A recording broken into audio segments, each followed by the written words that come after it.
They say it, and it's true, that everything is getting faster, you're not getting any younger, and time is the single resource that you can never get back or get any more of.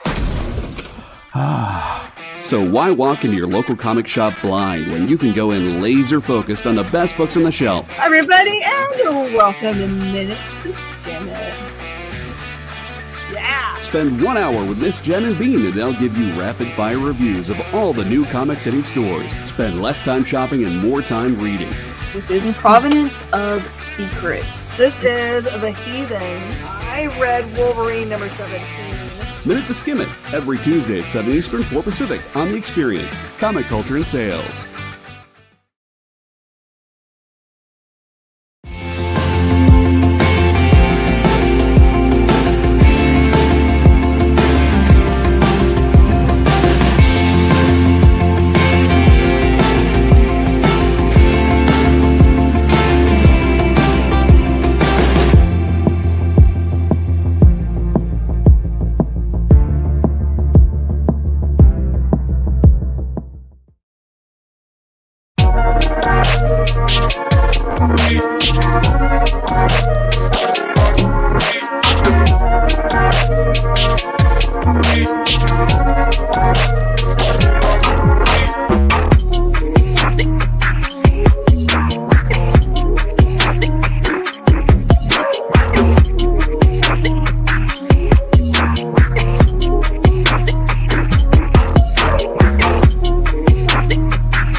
Hello and welcome to the Black Comics Universe, exclusively here on The Experience, brought to you by Peep Game Comics.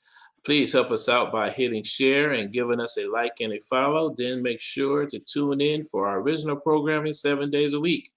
Black Comics Universe streams live every Tuesday at 6 p.m. Eastern on all DSPs. That's Facebook, Twitter, YouTube, and Twitch. And of course, as we always do, please, we are followed by Minute to Skim It with Miss Jen, so stay tuned for that after our show, immediately following our show. Tonight, I'm bringing back my boy,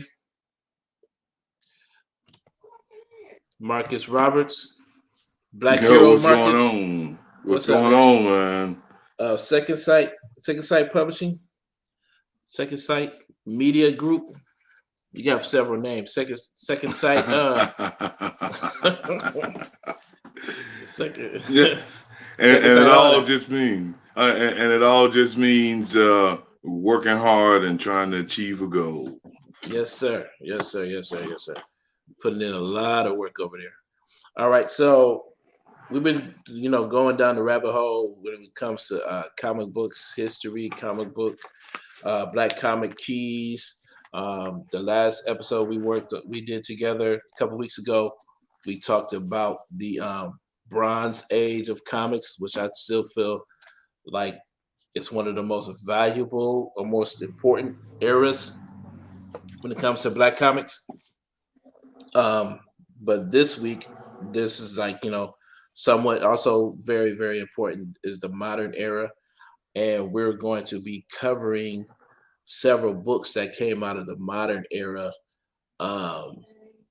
this week. Me and Marcus are going to talk about some of those.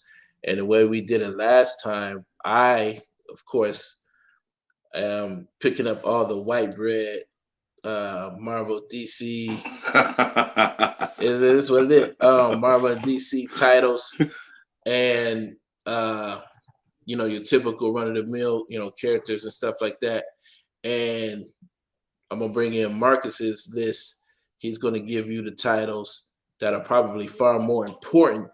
They might not be as valuable as my list, but I can definitely tell you that his list, the books in that list, his list are going to be far more important, along with some other honorable mentions that we'll talk about too.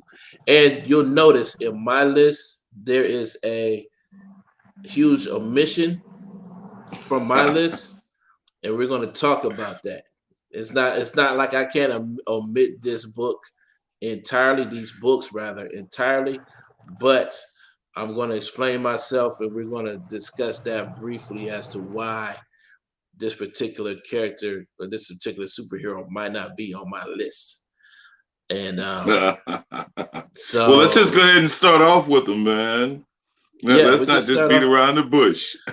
Beat around the bush. So again, and this is like for entertainment purposes. When I give you some of these values, I pull these up from recent eBay sales. I use GoCollect.com to get some values and get some information in terms of value for some of these books.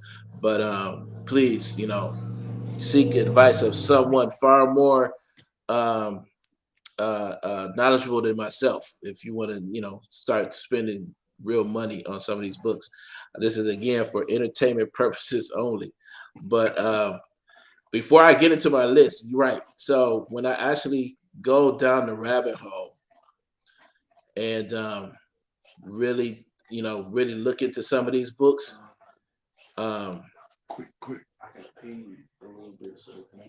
some of the when I get into the top 10 of the most valuable modern books, the reality is the vast majority of the most valuable books when it comes to Black comics, Spawn takes up 3 or 4 spots almost immediately. Spawn titles. Spawn is probably one of the most popular, if not the most popular, modern comics. What's interesting, it might not, at any given point, it might not be the most valuable comic in the modern era, but what's interesting is Spawn takes up at least 3 or 4 spaces in the top 10, right? Whether it's this particular, this is one of the most valuable right now as far as Gunslinger Spawn. It's averaging around $900 some, and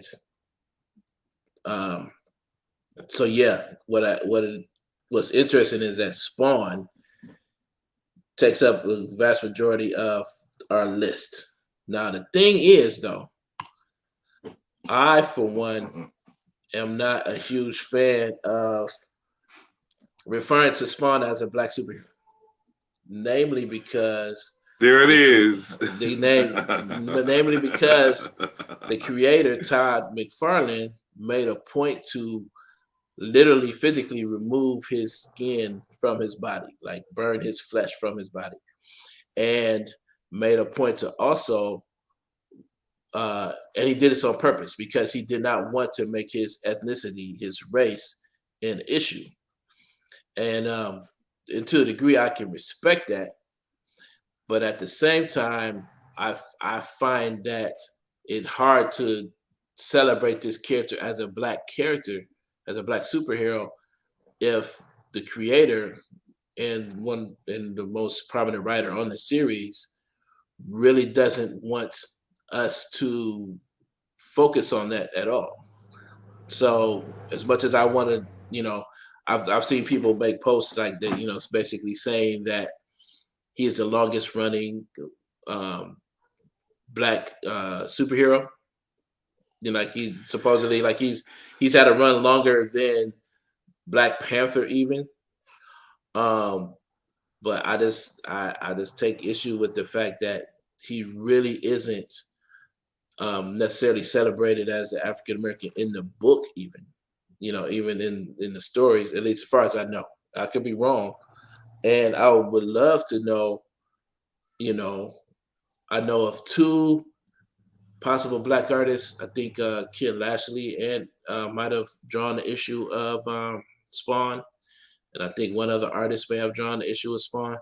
But this is one of those titles where, again, for it to be a Black artist, I've never known many Black writers or artists to be involved with this character.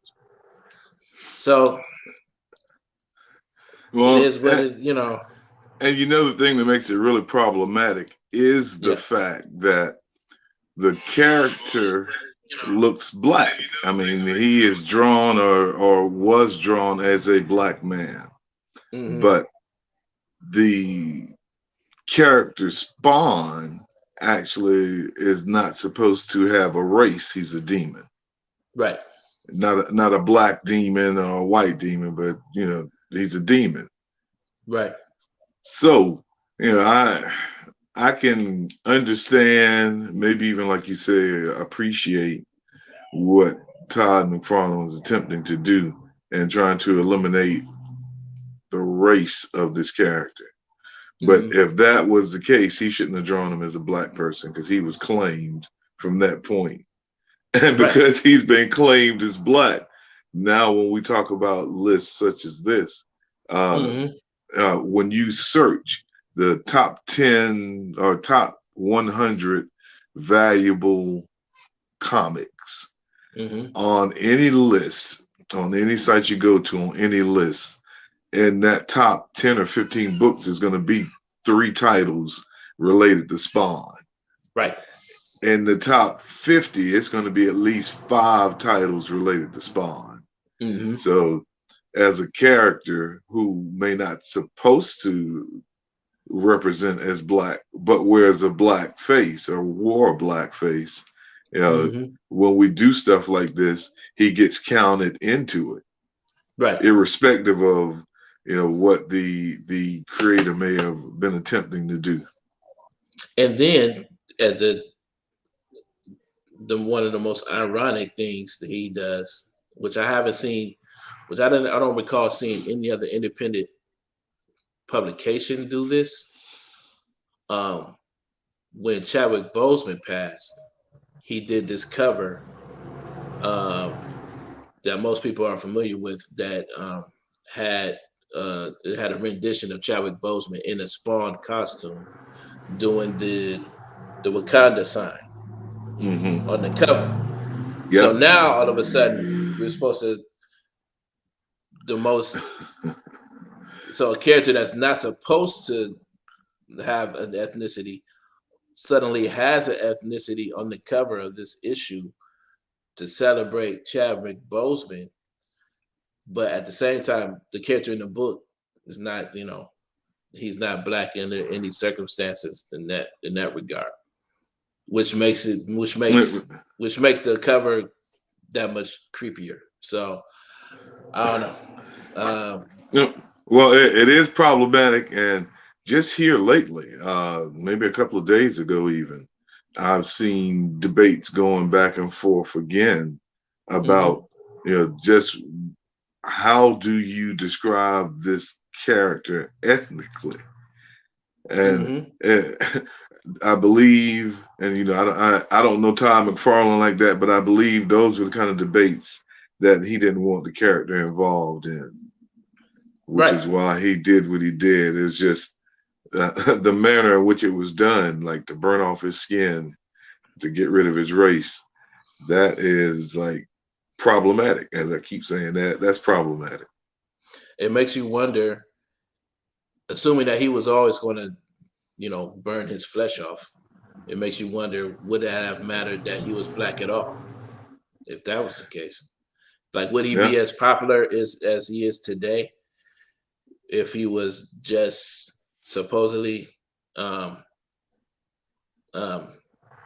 if he's supposedly just, your run of the mill demon character? I don't know. Yep. Well, those So things are. because Well, we're the I would because I would leave those debates for people maybe a little bit more qualified than me. yeah, man, and for that reason, I sort of like he's on the list, but he kind of not on the list. So Yep. I love to hear you guys' thoughts. If you happen to be watching and checking this out, yeah, that's why he's not on my particular list, and I'm gonna go ahead and move on to my number one book, which happens to be, again, I have the white bread list Ultimate Fallout #4, which is now bringing in somewhere like 77,500. This is a recent eBay sale for this book, and so it happens to be up there. It's one of the most valuable books right now, created by Brian Michael Bendis. All right, Miles Morales' first appearance, and #2, which is far more of a book that we have championed as Black comic book collectors, has been Adam Legend of the Blue Marvel #1, which is currently up there at 2,000. This is a recent eBay sale again. And what you'll notice on my list, as far as these values, once you get to like past 1,000, I think, honestly, I'm sharing some titles, but I think it could be any book at any given moment could take the last bottom half of this list, because I think some of these titles are so volatile, and especially if they're associated with movies and things like that coming up. For instance, you'll see one of the books on my list is probably optioned, and as soon as there's a preview, that'll probably go up in value. So I wanted to share, what do you have on yours as the top of your list, Marcus? Well, at the top of the list, when it comes to what I would consider significance, because we do this on a bilateral thing.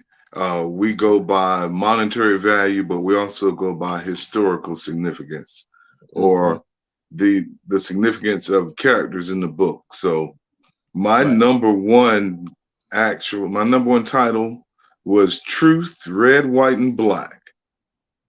Yes, sir. Which is the first appearance of Isaiah Bradley. This is significant in that, with his backstory, we as Black people, knowing what our history was and things such as the Tuskegee experiments, where they let us go with the syphilis. We know from our history that the military conducted things of that nature on us. Yes. So this book, playing into those truths, but bringing in the fictionality of the Captain America story, it was very gripping from the very first issue. So I felt like this book in particular, the significance of it was very important. Yes, and I've always loved this book. This is drawn by Kyle Baker. Yep. And it's written by who wrote this? Robert Morales. Really? Okay. I didn't know that. Okay. Yes, it's a very impressive book. I'm surprised it never won any awards, to be honest with you. Yeah, I was surprised as well, but I was also pleased to see Isaiah Bradley get his, not just a mention, but actually to see his story come alive in the Falcon and Winter Soldier comic. And although the book never hit the value of, say, the Adam and Legend of the Blue Marvel, still the book does have value. It has a monetary value. Yes, sir. Which leads me to my number 2, which would be Black Panther Volume 4, issue number 18, which is The Bride, the wedding of Black Panther and Storm. And of course, we know what the significance of this is, because this run by Reginald Hudlin, I have heard time and time again people refer to this as one of the most relatable runs of this character because of how Reginald wrote the character, wrote the series. We saw Black Panther as we imagined him to be, the badass walking around. Now he's got his girl, everything Right. that we would want and hope for this character we saw in the original Hudlin run. I could, yeah, I know exactly what you mean, and I think that's one of the. I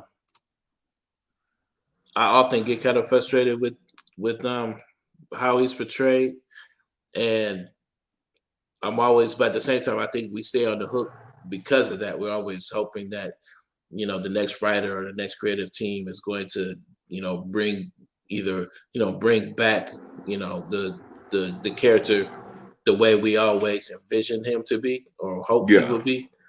So it's sort of like, if sometimes it feels like reading Black Panther, there's sort of like a carrot aspect to it, like someone, it's like we're always waiting for that moment where he's like this spectacular, you know, uh, godlike character that we always envision him to be.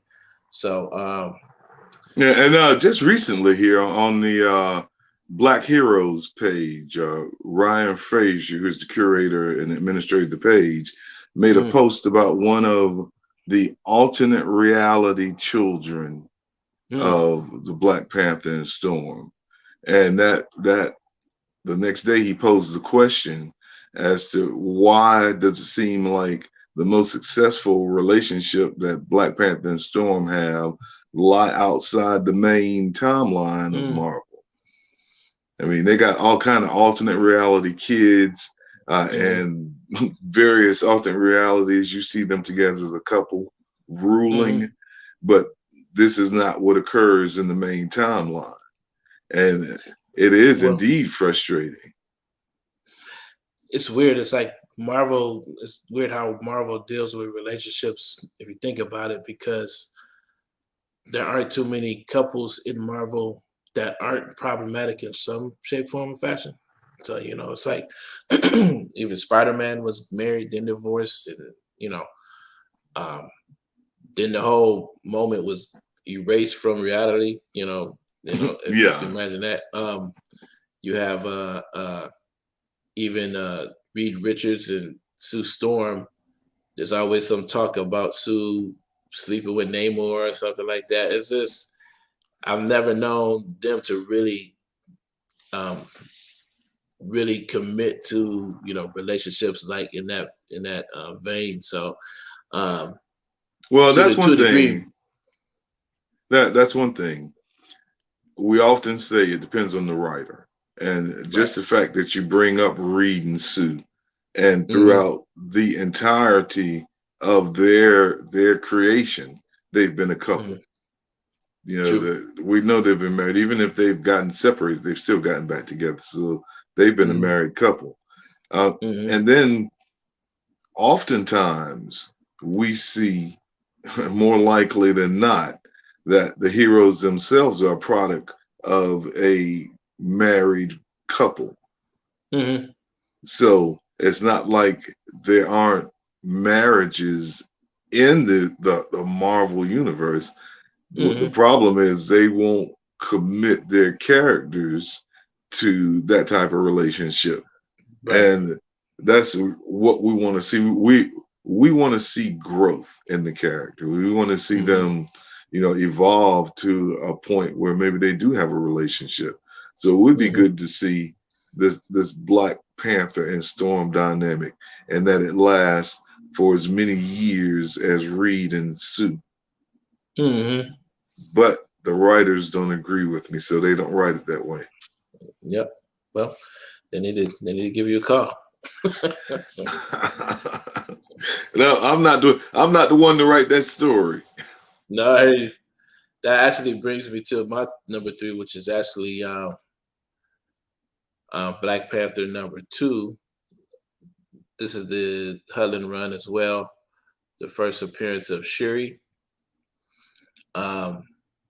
which is up there in value mainly because of what it basically was going to set up ultimately her becoming the Black Panther, which is supposed to be the whole idea supposedly behind the next Black Panther movie.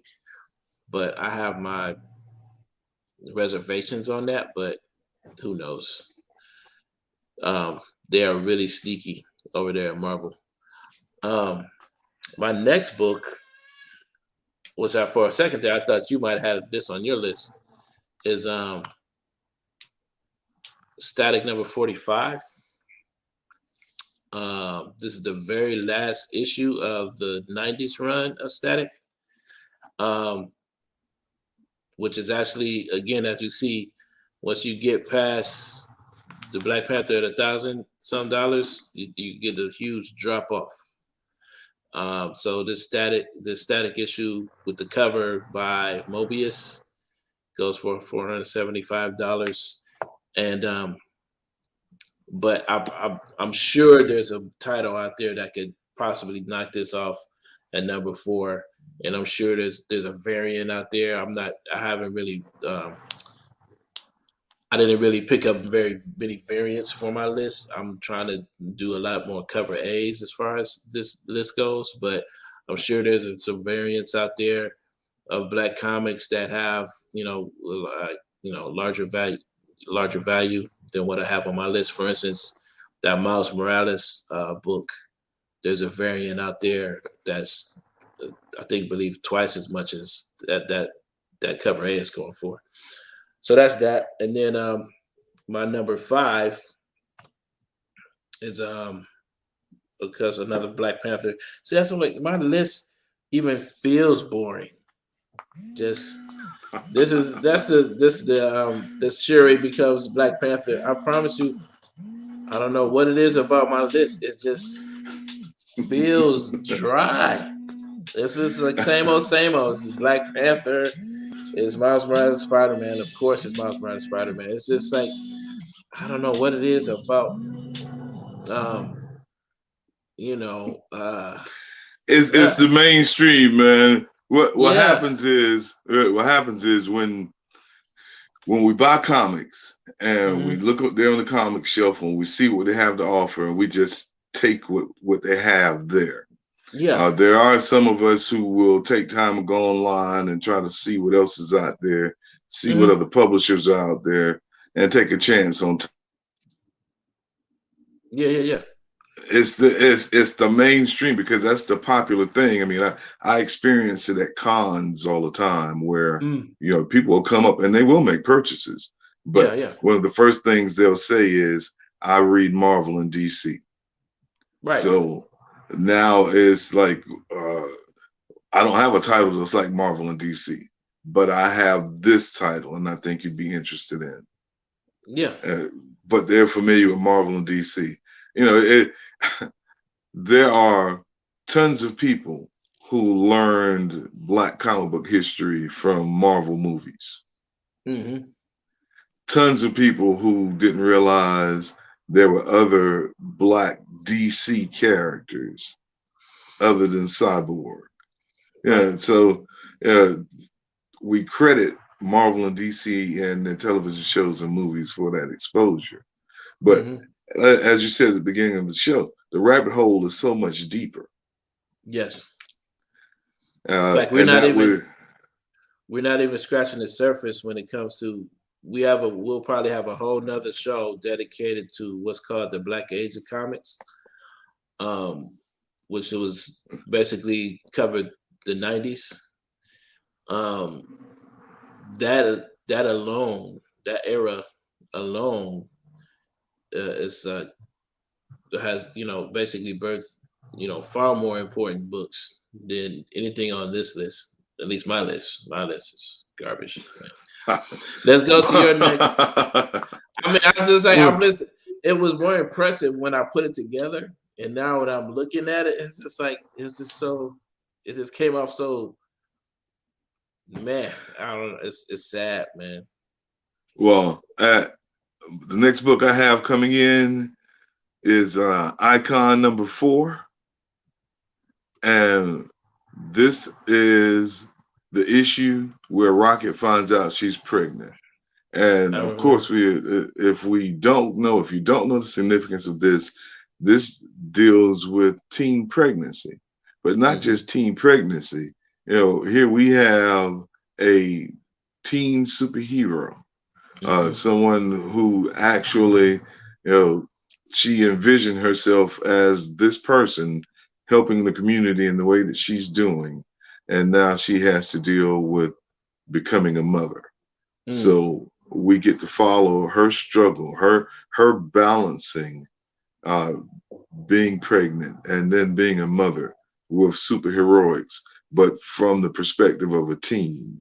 So this book, the significance of this book was big. I remember when it came out, the first time it came out, it was significant.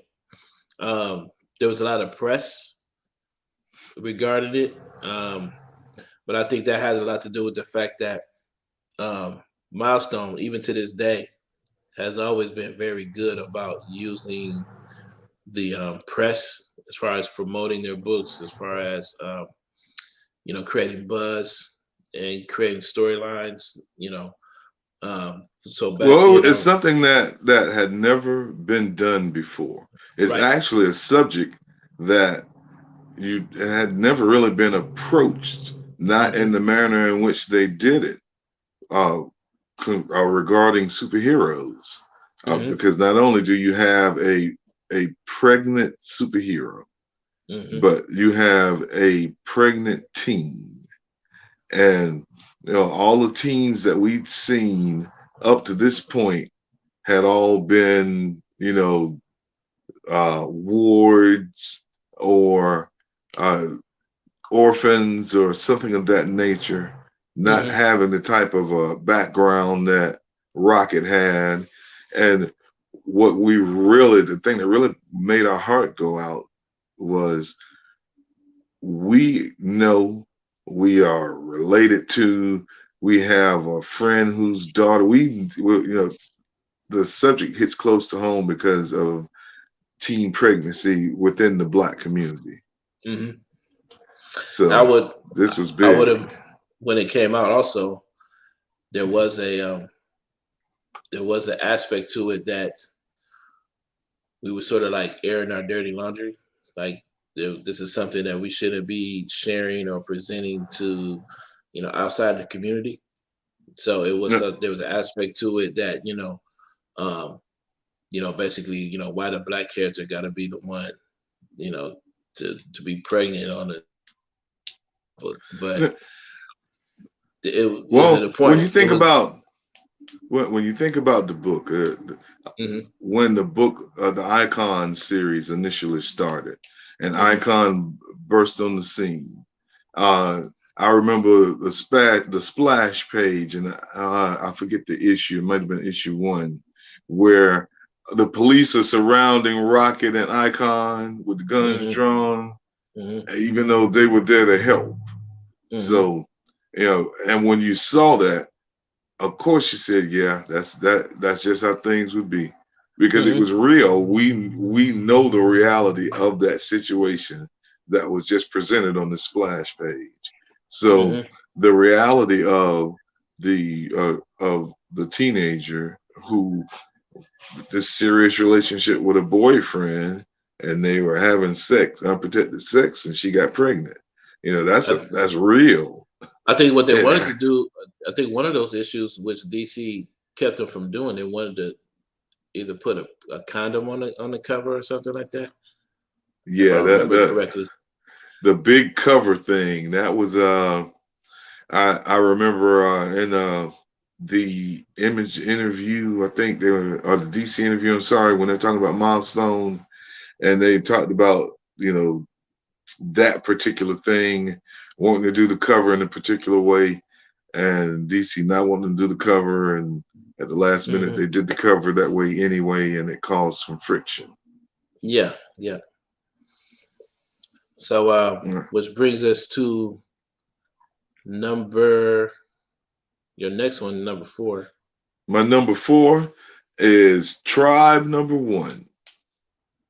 Oh, I And missed that one. Okay, I'm gonna set up that artwork. No, all right, let's see what you got up to Tribe. Did you bring in the Invincible Iron Man Volume 3, number 7? this one. That's the one. Now, the But significance for this is the first appearance of Riri Williams. right. And this actually in the on the top 100 list, this actually comes in at number 88. Yes, yes. In terms of value, so it and it's climbing. I'm sure once she's destined to have a Disney Plus show soon. Yes. Uh, The and it's rumors have enough. already been out. And also, there's a big misconception when it comes to Riri Williams, in Hmm. that I've seen people post about her taking Tony Stark's armor or something of that nature, but that's not entirely true. Her backstory, as it is appears from this issue, she built her own suit of armor Hmm. and operated her own suit of armor. And it was after she built her own suit of armor that Hmm. she caught the notice of Tony Stark. Some people think Tony Stark gave her armor and that's how she got started. But no, she built her own suit of armor. I mean, I think that's sort of like not the danger, but the I think that's part of the course when you create a character that's somehow based on a legacy character like that. It's Yeah. like it's an easy assumption to make that Tony Stark so supposedly made this character. I think that's it's definitely something to uh I think every legacy character like that has to even Miles Morales had to go through this thing where he was sort of like um where Peter Parker sort of like handed over the name, at least in his universe, Yeah. um so Yeah, there's because it was always much easier for Miles in the Ultimate Universe because Peter right, Parker was dead. right.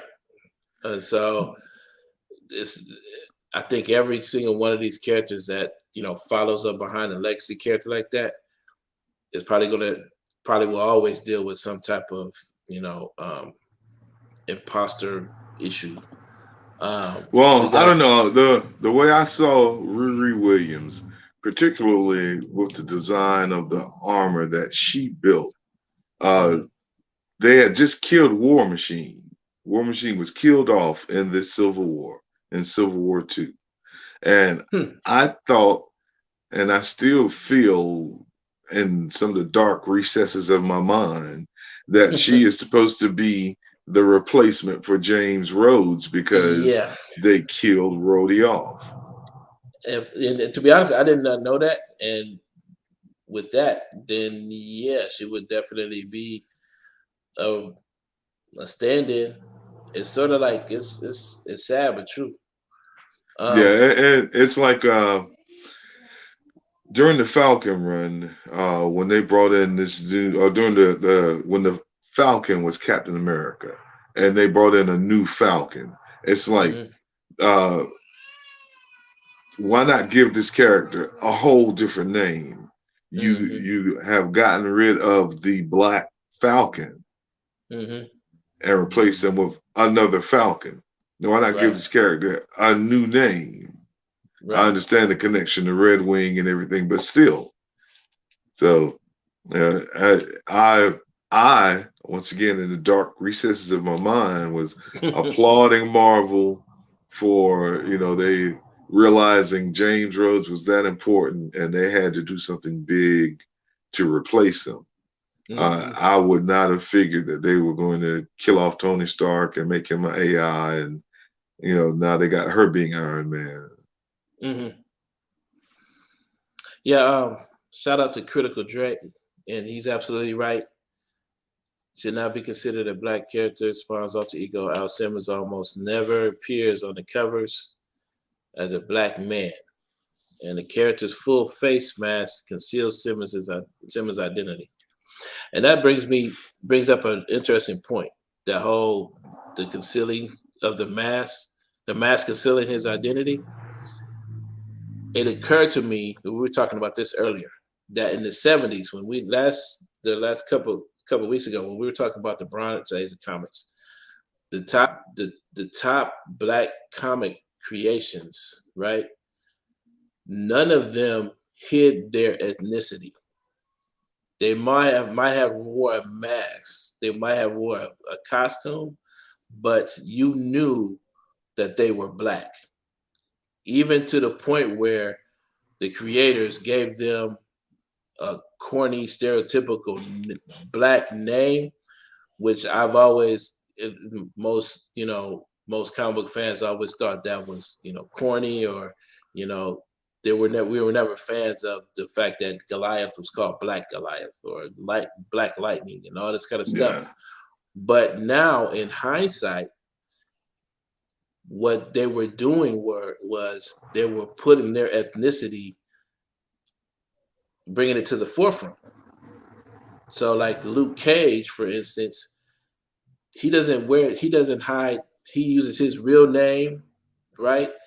He might have a costume, but he doesn't hide who he is, right? Black Goliath might be wearing a costume, but you know that this is a black man. Whether it's Black Lightning, you know this is a brother.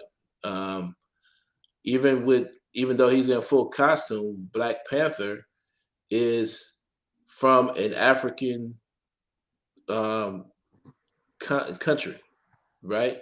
So what's interesting, Brother Voodoo, he doesn't hide any. He's not hiding his ethnicity. Who else did we talk about last time? I think it was like Ms. Marvel or Captain Marvel. Captain Marvel, Monica Rambeau, came out of the Bronze Age. She didn't hide her ethnicity. You name it, Storm, no hiding her ethnicity.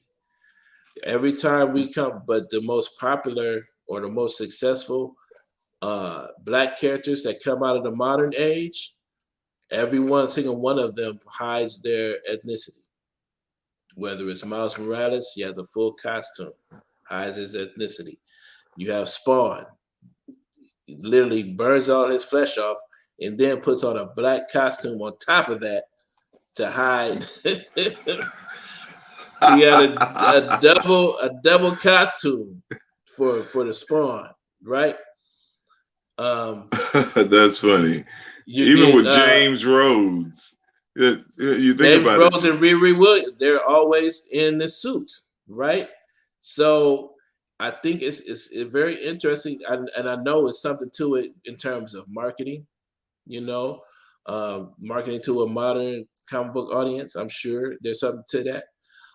Just as much it was, just as much as those creators from the 70s made those characters the way they were. There's no coincidence that they were, it was very similar to the blaxploitation films of the time. So there's no coincidence that they're creating these characters in these, they put them in these costumes. But just to add on to that, one of the most telling things is in the comic book series, I believe it's the Marvel 2-in-1 series, the Project Pegasus storyline with they introduced this character called the Aquarian. Anyway, Bill Foster's at Project Pegasus and he has to do something, and he changes into his superhero guise, and he says to the Thing something about, I got to turn to Black Goliath or something of that nature. And the conversation that the Thing has to him was like, why do you have to call yourself black? People see that you're black.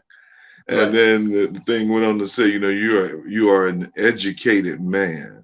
So why, when you are in this costume, you talk with the jive talk. Oh wow. And and I was like, this is pretty deep here. That to have the thing breaking this down to Bill Foster, like, why you acting like something that you aren't, and you I have to have to label yourself like that. I have to admit, lately, between you hipping me to Marvel 201, to also with learning about Ron Wilson, who drew a large portion of the thing. He was an artist on his solo book as well.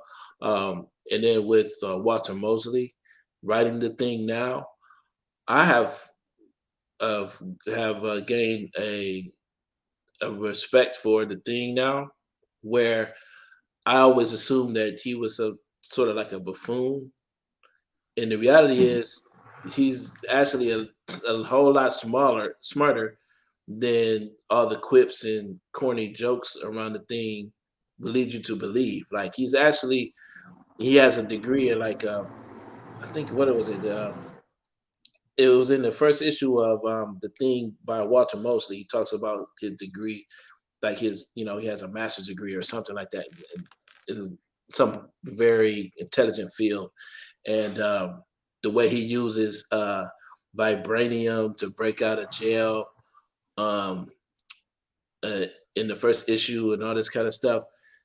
The thing is no slouch. No. He's not an idiot, and this I've been very surprised and impressed as how most people have written him and presented Uh, that particular character. he is definitely a character that you can really expound on, because you figure his brother-in-law and the person whom he lives with is Hmm. Reed Richards. Reed Richards Right. has been his friend since college. And Hmm. that's the thing, people forget that he did go to college. He Right. was a football star at the college. But it was an So academic. It wasn't just he wasn't just. It's not all brawn with this character. It actually has right. brain, and I like the fact that Walter Mosley is writing him. He's there's like these huge fight scenes for sure, but in the middle of all that, he does some very smart things. Yeah. You know, Yeah. at the same time, it's sort of like He's he's not using one tech. dimensional. No, he's not one dimensional at all, and I actually have really surprised um, by the way that and it happened to be writing him a lot smarter than I even say they're writing the Hulk right now, which is a wild storyline too. The Hulk storyline that's going on now is bananas, but I really like what they're doing with the thing, and I'm been actually highly pretty impressed, to be honest with you. I have some honorable mentions before we go. And again, when we're talking about values, I would say if you see, I think there's a ton of black comics out here that aren't even on my list that could easily be going for anywhere between $400 and $300 right now. I just have a couple that I want to share, which is The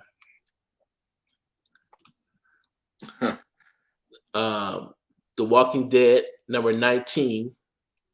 This is Yeah, the I got that. First appearance. Oh, you got that?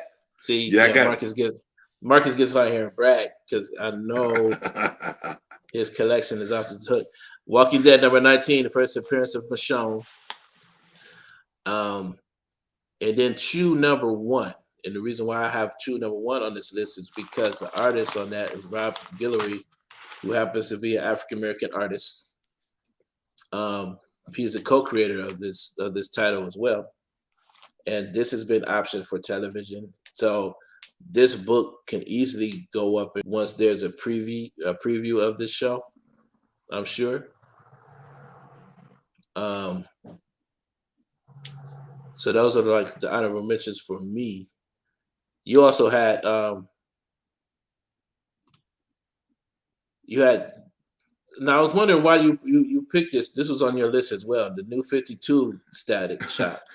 and I specifically said the New 52 Static Shock because it actually has more value than the original Static comic book, and it actually is more popular in its significance because for some reason Static from Milestone in the bigger universe gets lost, but the Static that people can that seems to be the most visible is the New 52 Static. Hmm. I don't know if I it's would say because, well, I was it's going to say, I definitely don't the know more. I I don't think it know if it's says that. because they see, once they've been exposed to that Static cartoon, the design of that Static character is the design on the cover of this book. Right. I think it might be because Versus, this book is more. It's definitely more accessible. You can find this book a lot easier than well, the original one. once the Milestone characters that were chosen by DC moved into what we will call DC proper, or the main titles of DC, then yeah, they did get more exposure. So it was this redesign that people saw and are most familiar with. So this book actually has more value than the original Static. The original issue 1 is Static. Hmm. And then I don't know if you got this one, but one of my other honorable mentions was the Black Panther Volume 5, number 5. Which one was that? And that's where Shuri actually takes the mantle of Black Oh, Panther. I had that on my list. Hold on. And that actually, in on at least the This 4 or one here. 5 different top 100 lists that I did. Well, this one was Volume 5. I must have missed This, it. and it actually came at number 100. But I mean, the thing is, because we're looking at Black characters and their appearances in different books, we have to go back and count books like the Young Avengers number 1, which on the top 100 list comes in around number 70 or 72, and that's the first appearance of the Patriot, who is Isaiah Bradley's grandson. That's a good point. And then I think Yeah, this is where the rabbit hole begins, because when we start, um, there's tons of ways to look at when we define the term or the idea of Black comics, for instance. yeah, There's so many different ways we can look at this list, right? yeah, So for instance, when we talk about, for instance, um, indie Black comics, when I mentioned before the Black age of comics, you might not the average collector might not hold any of those books in very high regard, but for our community, those books are some of the most rare titles in terms of, for at least for me, in terms of Black collecting, and some of those titles are far more important than you know some of these Marvel and DC titles. Like, for instance, like I've always talking about, Brother Man, that book to me is far more important than most of these books on this list. It's like if I didn't have, I wouldn't have. I don't think my collection would be complete without that book. You know. yeah, yeah. And we'll get into more of that when we do the show. But Mm-hmm. I use examples such as I have the Jonathan Fox series from the 90s. Yeah. Yeah. And some people may be familiar with Jonathan Fox now because they see John McKellen, who promotes this book, who is the creator of this book. But for Mm-hmm. me, that book has far more significance, not Mm-hmm. just because John McKellen, 30 years later, he's still out here with Jonathan Fox, but Mm-hmm. because what the company itself represents. And once again, we'll talk about this during that time. Mm-hmm. the publisher on record, the head of the publishing company on record for that company, is a black female. Mm. So we're talking a black female publisher in the 90s. Mm-hmm. This book has far more historical significance than, I hate to say it, but Adam and the Blue Legend, the Legend of the Blue Marvel, I'm sorry. Or one book that I find funny that's in the top 100, but it's included because it's got a black character in there, is Runaways #1 with Alex Wilder. And, we just saw that Marvel Runaways show. Yeah. Rodney Barnes was the writer on that show. So there is a connection there. But at the same time, I find some of these titles, we can make there's a possible to make a list of, I guess black superhero team members or titles and stuff like that. But like again, the rabbit hole definitely gets deep. The more and more we